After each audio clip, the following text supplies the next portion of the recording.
On this episode of Locked On Lightning, the Bolts win a big one out in Edmonton. Stamkos shines with a 4-goal night. And we talk about Kucherov and McDavid part 2. All that coming up on today's episode of Locked On Lightning. You're Locked On Lightning, your daily podcast on the Tampa Bay Lightning. Part of the Locked On Podcast Network, your team every day.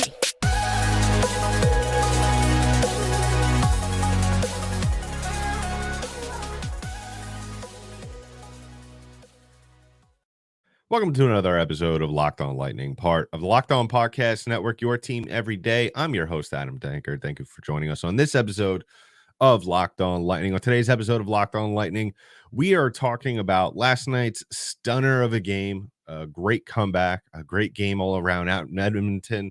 Talk about Steven Stamkos a little bit more. We pick it back up from last night, as well as we wrap things up with Kucherov versus McDavid part 2. The two top players in the league playing right now, two that are definitely going to be in the conversation for the Hart Trophy at the end of the season. And before we get into all that, I just want to remind you that today's episode is brought to you by our friends over at Game Time. Download the Game Time app, create an account, and use the code LOCKEDONNHL for $20 off your first purchase. And I also like to remind you as well to go ahead and subscribe to the podcast. If you haven't already done so, subscribe to us on any audio platform. We are available wherever podcasts are distributed in that form. We're also available on our YouTube channel. Go ahead and subscribe to that. Hit the thumbs up button below this video, as well as drop a comment below this video. What do you think about last night's game? It was a phenomenal outcome. I really thought, and just to backtrack just a little bit, we dropped an episode during the game when the Lightning were down 3-2 after jumping out to a 2-goal lead and giving up 3 in the second period. And I kind of felt like that after that period, especially being outshot as much as they were in that second period, they gave up 24 shots. I believe that's the official. It's 23 now. It's been changed several times from last night up into today. They were outshot 23 times in the second period. They gave up 15 in the first. They notched 7 in each period of the first 2, and it kind of looked like that they were slowly being overwhelmed by this Oilers team who has been playing very well as of late. And I kind of felt like that's when it was going to unravel for this team, but that was not the case. They came out in the third period, and not only did they come back and win this game, they scored 5 goals in this one, and that was led by in a phenomenal performance from Nikita Kucherov. From Nikita Kucherov as well, but Steven Stamkos. Steven Stamkos, 4 goals last night, the first 4-goal game of his career, 12th hat trick of his career as well. And it's ironic that he goes on to score 3 and then 4 to top it up on the empty netter.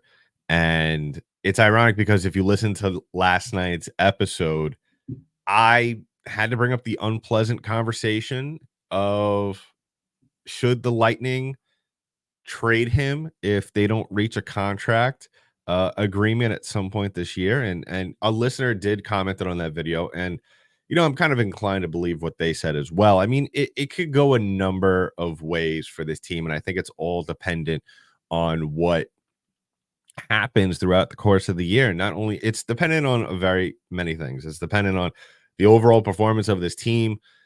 It's dependent on, at the trade deadline, what might be their needs.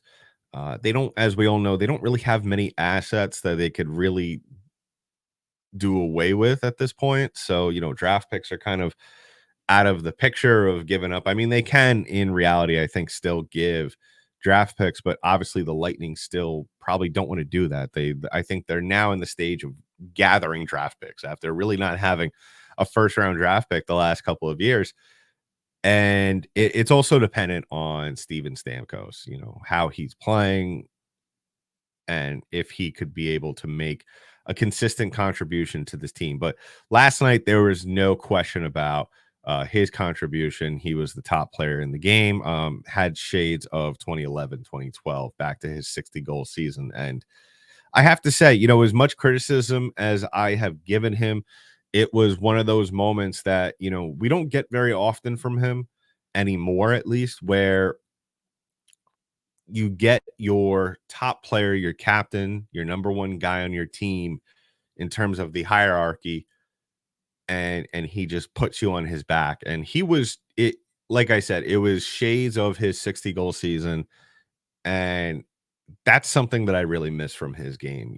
Being able to score from all sides of the ice, whereas we've spoken about many times on this show in recent weeks and months and even years, where he's kind of secluded himself to this one part of his game that we know he still has the shot, but the goaltenders are better now. So he's going to need to adapt, or at least go back to the drawing board and be a little bit more creative. And we saw a little bit last night. I mean, there was, I believe it was the third goal where he just sniped it through traffic. And I feel like that's the part of Steven Stamkos that I think he forgets that he has. I feel like he falls in love so much with that one timer, which, yes, in the right situation, as we saw in on the first goal that he scored of the game, granted that was a rebound, but it he's fallen in love so much with the one timer that I oftentimes think that he just forgets how good of a wrister he still has.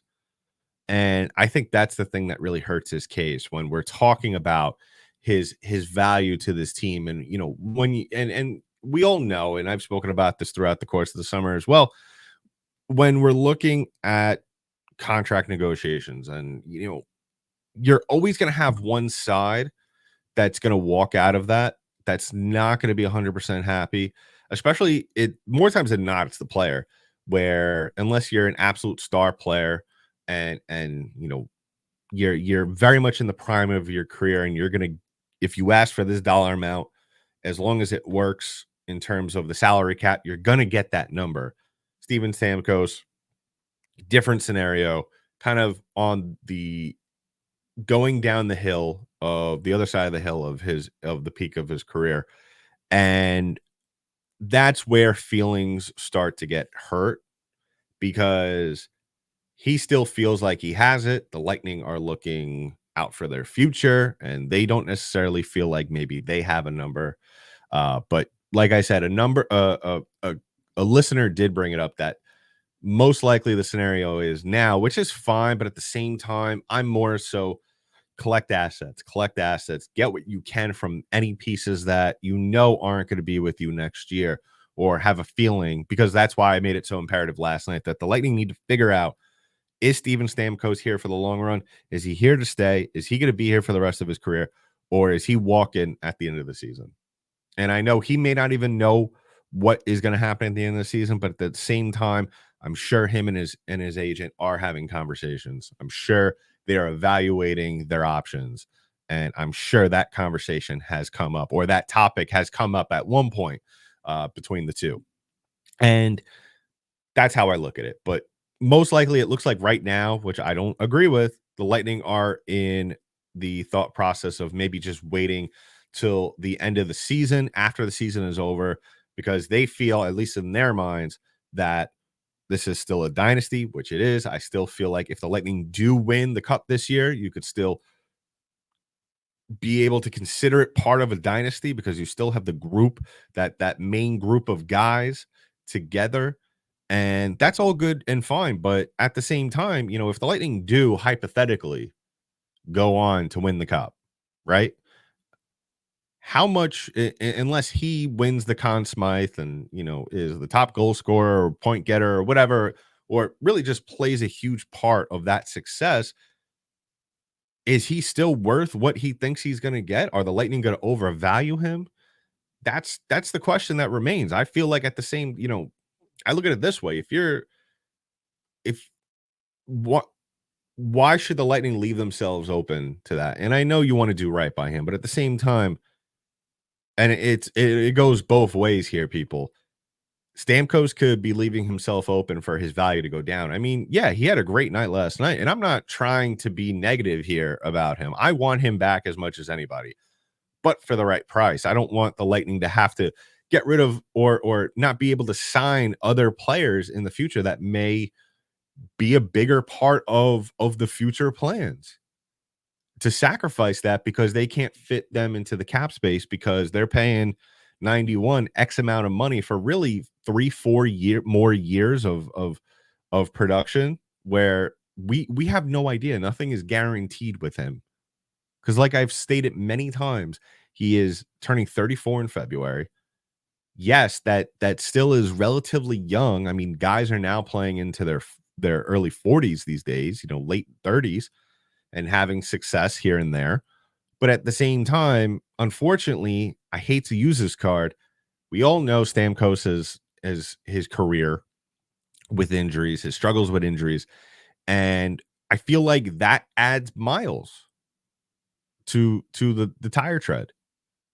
And so that's something that I'm sure the Lightning have to have taken into account. And if they haven't, they're being very irresponsible. But let's focus, take a minute and a step back from that, because let's focus on last night. Last night was a phenomenal performance. I saw shades not only of his year in which he was robbed of the Hart Trophy. Say what you want about Malkin winning the MVP that year, but I still feel like Stamkos should have won.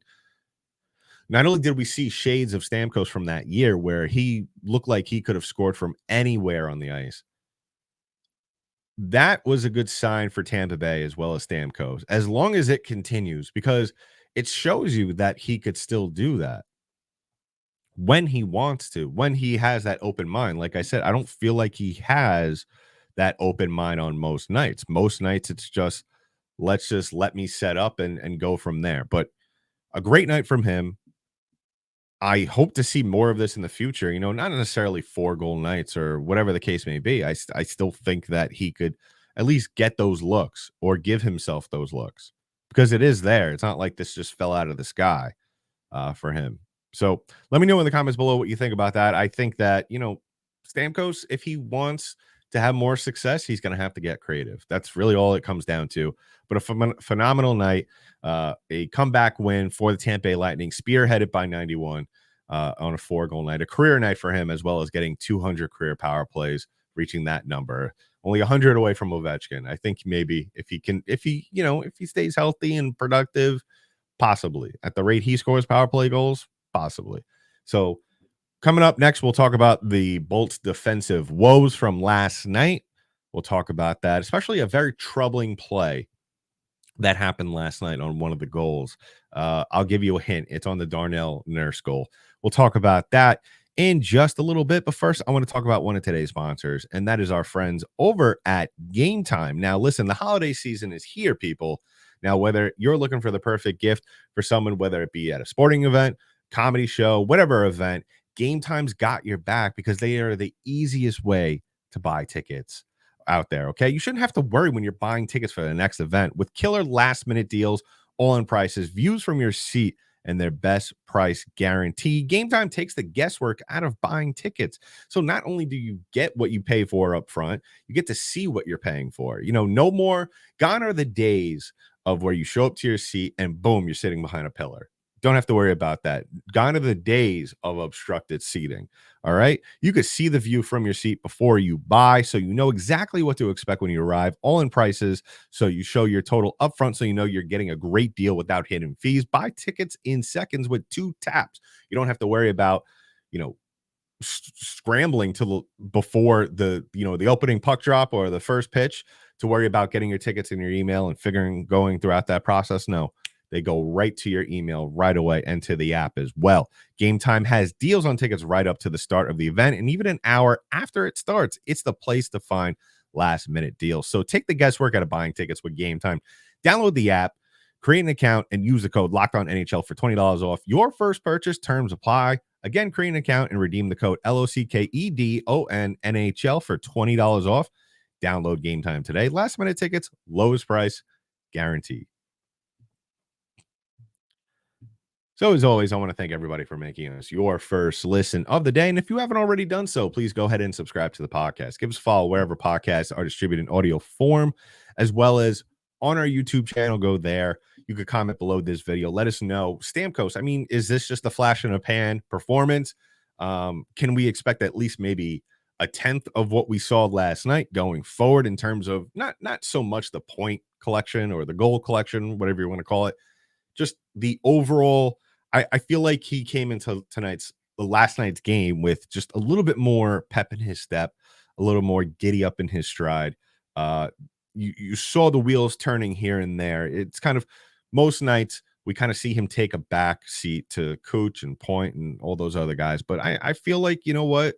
He still has enough in his game to where at least this year he can make a huge contribution here and there from from just like years past. So we'll keep an eye on that going forward. But we're talking about the Bolts D line troubles last night. Now, it's never a good thing. I think we could all agree. It's never a good thing when your team gives up 3 goals in a period. I think that's something that we could all agree is a no-no. I think it's something that we could all agree needs to be cleaned up. And we kind of already knew what we were getting ourselves into last night in Edmonton. Very good Oilers team, very good player in Connor McDavid. You also have Leon Draisaitl, who is just as equally as dangerous for this Oilers team. And it goes back to the Lightning defense. And I will say, I will preface this by saying, and I'm not here to crap completely on the defense, but I mean it is what it is at this point. The Lightning need to get better. And I will say though that if Andre Vasilevsky wasn't in the net, as much as I love Jonas Johansson, and I really enjoyed watching him play, I still enjoy watching him play when he gets his starts. I will say though, if Vasilevsky was not in net last night, the score could have easily have been flipped, especially in that second period where just the Lightning defense, it looks like they just took a period off.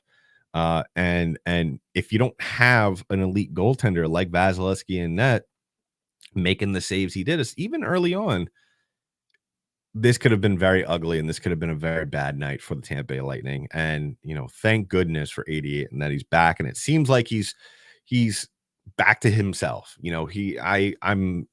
It doesn't take spectacular diving across the crease goals in order for us to know that he did a phenomenal job last night. I mean, he faced 23 shots in the second period, 57 overall, saved 53 of those. So you know what? He was challenged a lot last night, and he did not fold. I think that coming out, only allowing 4 goals out of this is a win.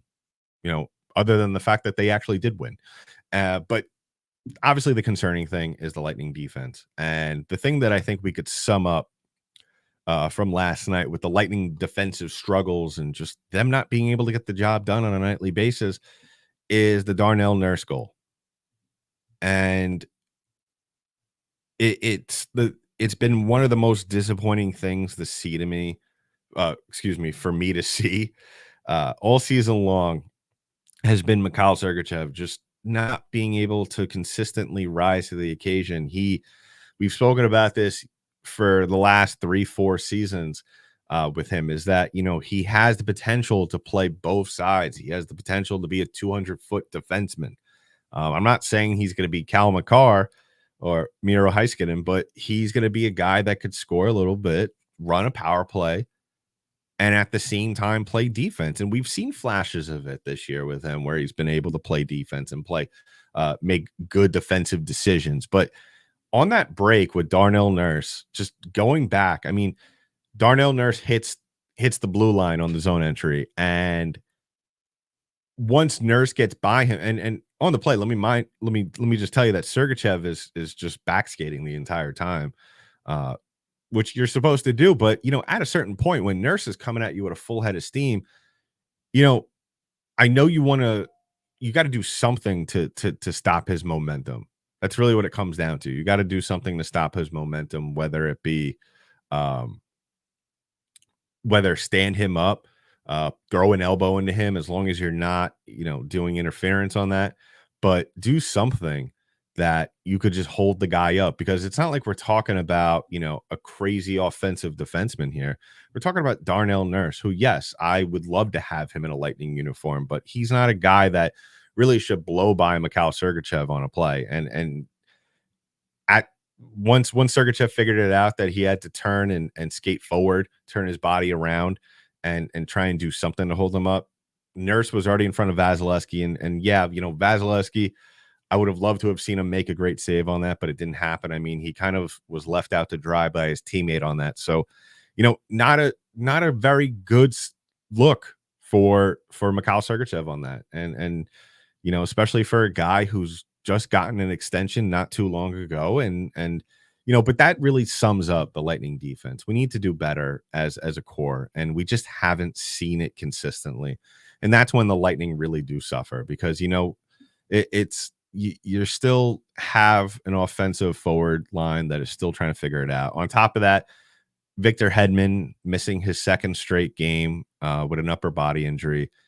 You don't know how long this is going to keep him out for, but at the same time, that's when you have your guys like Sergachev and Chernak, who are supposed to come up and really be the leaders on that back end. We just didn't see it last night. So, at the end of the day, the things that really saved the Lightning last night were Stamkos and Vasilevsky, sprinkled in with some of the supporting cast members of this Lightning team. So we'll see if the Lightning could figure it out in their last game against Calgary, coming up and yet tomorrow. And they should. I mean, Calgary's not exactly a good team anymore. So, the Lightning need to go in there. They once again, as I always overstate, they need to make a statement on both sides of the ice. So, hopefully we're going to have to cross our fingers for that. So we'll tune in for that and talk about that on Monday. So in just a little bit, we'll finish things off by talking about Cooch and McDavid part 2.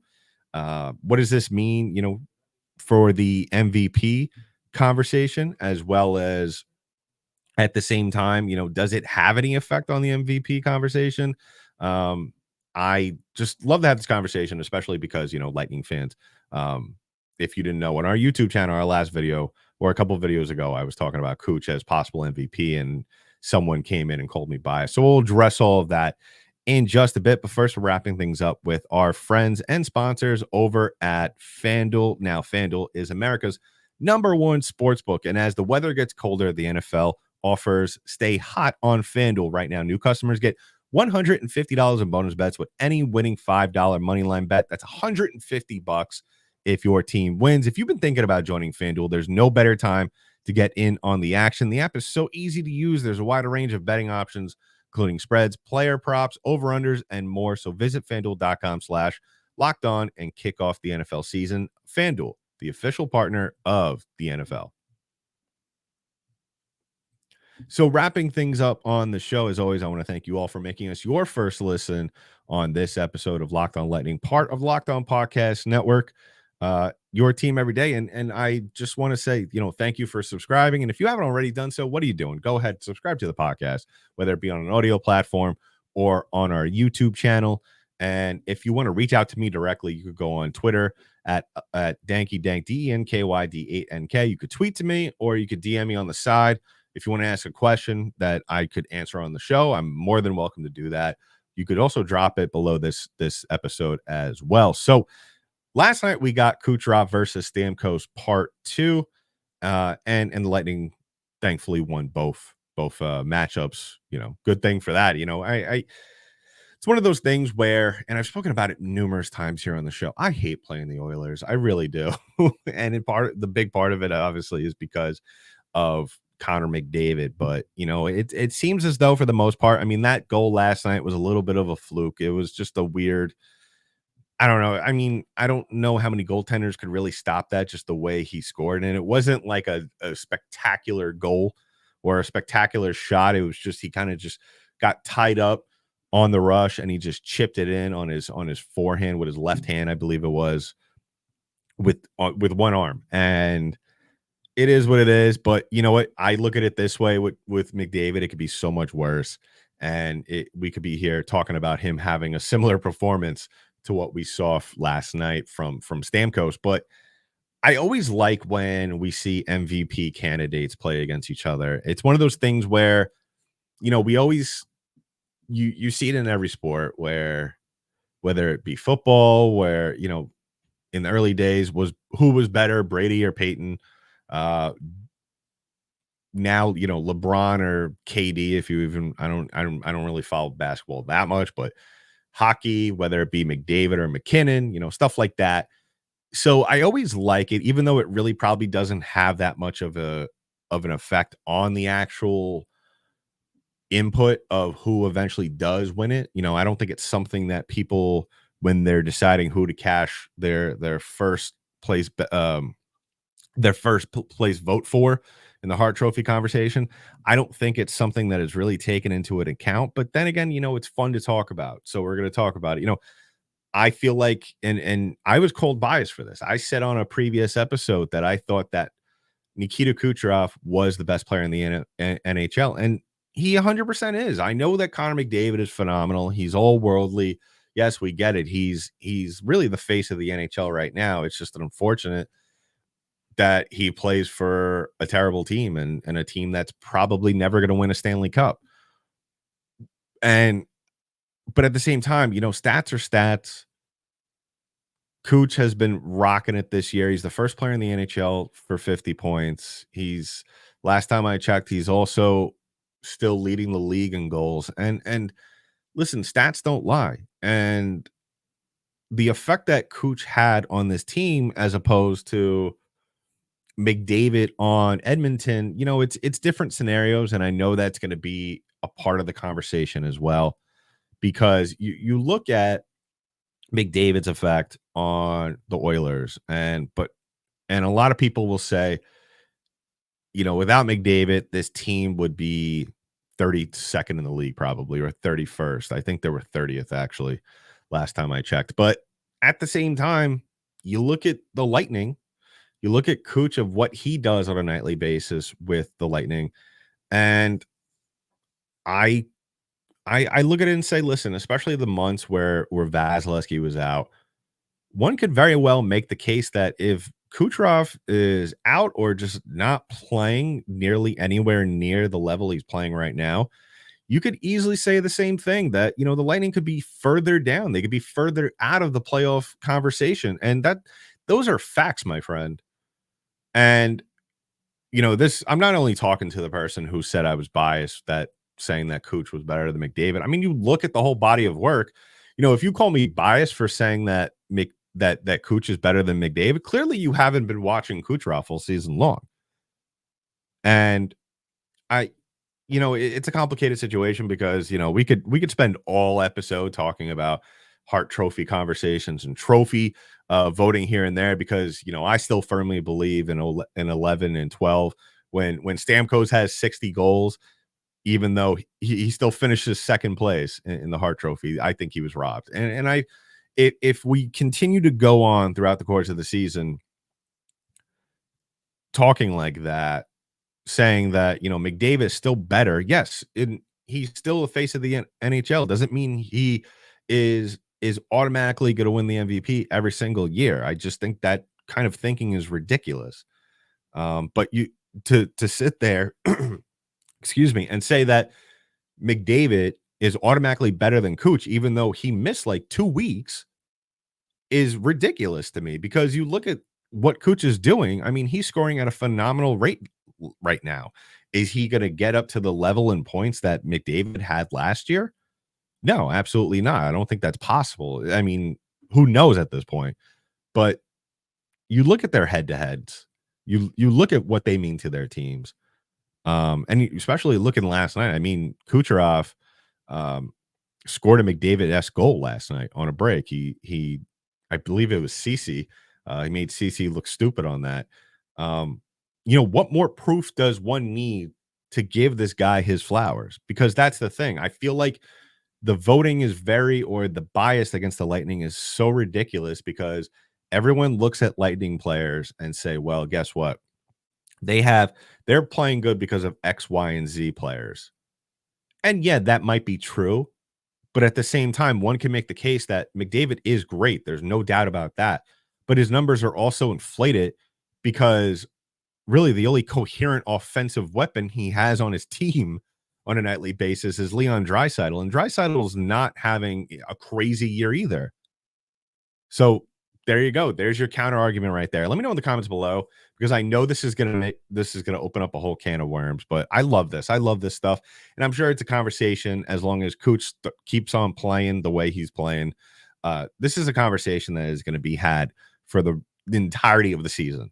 So I want to know what you all think, and use your unbiased. Give me your unbiased opinion.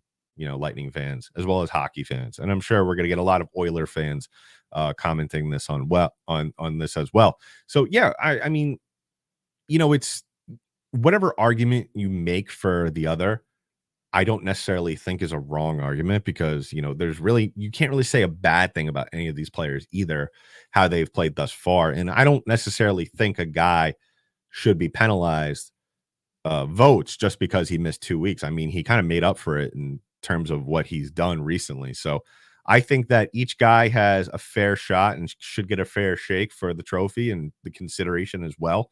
But I also think it's just a two-man race. And I think that at the end of the day, Kucherov deserves to be very much considered for the MVP, the Hart Trophy. So we'll be back on Monday to talk about this weekend's game against Calgary, as well as the Lightning finishing up the month of December on a high note with some very, very tough opponents coming up. So in the meantime, that's been it for this episode of Locked On Lightning, part of the Locked On Podcast Network. I'm your host, Adam Danker. I'll talk to you in the next one.